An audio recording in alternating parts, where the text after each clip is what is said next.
ஏஜஸில் சிம்பிளான கணக்கு ஒன்று பார்ப்போமா? ஓகே, கொஷின் பாருங்கள். ஜே மற்றும் கே தற்போதைய வயது விகிதம் 11:6. அதாவது தற்போதைய வந்து 11:6. ஓகே, 11:6 ஆகும். 5 ஆண்டுகளுக்கு பிறகு அவர்களின் வயது 12:7. அதாவது நிகழ்காலத்தில் இருந்து 5 ஆண்டுக்கு அப்புறம் அவங்களோட வயசு என்னவா இருக்குமா? 12:7 அப்படின்னு இருக்குன்னு சொல்கிறாங்க. ரைட். அப்படின்னா கேயின் தற்போதைய வயது என்ன? ஜே இது கேவா? ரைட். இவங்களுடைய தற்போதைய வயது இதை கேட்குறாங்க.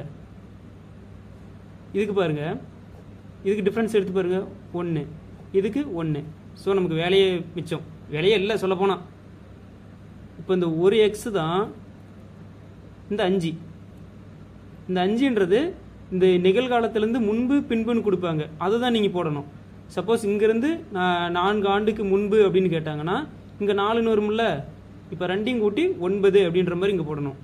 ஓகேவா? இங்கே இந்த இடத்துல தான் நிறைய பேத்துக்கு டவுட் வரும். இதை கொஞ்சம் கேர்ஃபுல்லாக பார்த்துக்கோங்க. இந்த 5 கொண்டு போய் இதோட பெருக்கணும். 6 × 5 = 30. கேயின் தற்போதைய வயது 30.